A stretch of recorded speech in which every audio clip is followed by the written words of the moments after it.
बारामती लोकसभा मतदारसंघासंदर्भात आज उपमुख्यमंत्री देवेंद्र फडणवीसांनी एका बैठकीचं आयोजन केलंय आणि या बैठकीसाठी माजी मंत्री हर्षवर्धन पाटील हे सुद्धा उपस्थित असतील। फडणवीसांच्या बैठकीनंतर हर्षवर्धन पाटील बारामती संदर्भात काय भूमिका घेतात हे पाहावं लागेल, कारण हर्षवर्धन पाटील इंदापूरचे मोठे नेते मानले जातात। इंदापूर विधानसभा मतदारसंघ हा बारामती लोकसभेत येतो। अजित पवार आणि हर्षवर्धन पाटील यांच्यातलं राजकीय वैर सर्वश्रुत आहे। अजित पवारांचे निकटवर्तीय दत्तात्रय भरणे यांनी हर्षवर्धन पाटलांना दोनदा पराभूत केलाय। बारामतीमध्ये सुप्रिया सुळेंचा पराभव करण्यासाठी सुनेत्रा पवारांना इंदापूरमधनंही भक्कम पाठिंबा लागेल। हाच पाठिंबा हर्षवर्धन पाटील देणार का याकडे लक्ष असेल। राजू सोनावणे सध्या आपल्या सोबत आहेत। राजू, बारामतीची जागा जितकी अजित पवारांसाठी महत्त्वाची आहे तितकीच भाजपसाठी सुद्धा, त्यामुळे आजची बैठक सामोपचार आणि सहकार्याने निवडणूक पार पाडण्यासाठी कशी महत्त्वाची मानली जाते?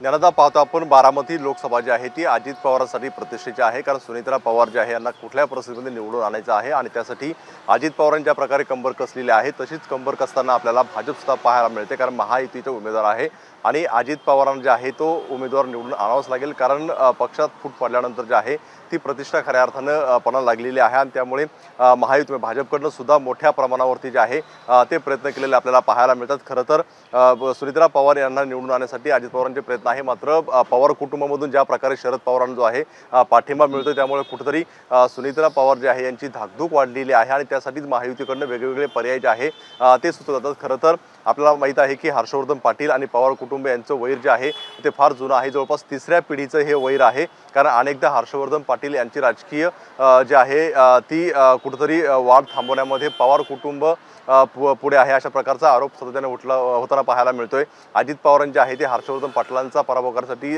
भरणेंना जे आहे ते निवडून आणलं अशा प्रकारचे सुद्धा चित्र आहे, त्यामुळे कुठेतरी आता महायुतीमध्ये हर्षवर्धन पाटील सुद्धा आहेत आणि हर्षवर्धन पाटीलांनी जे आहे ते अजित पवार सुनीता पवारांना मदत करावी यासाठी ही 9:30 वाजता बैठक बोलवलेली आहे।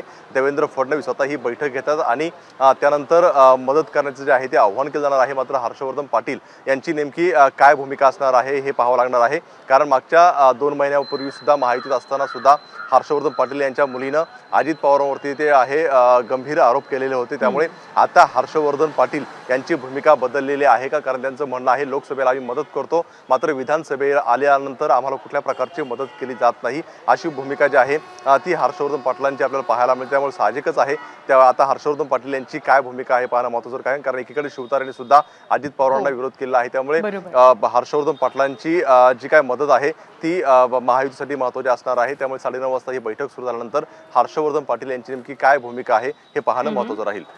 धन्यवाद राजू या सगळ्या माहितीबद्दल। एबीपी माझा, उघडा डोळे बघा नीट।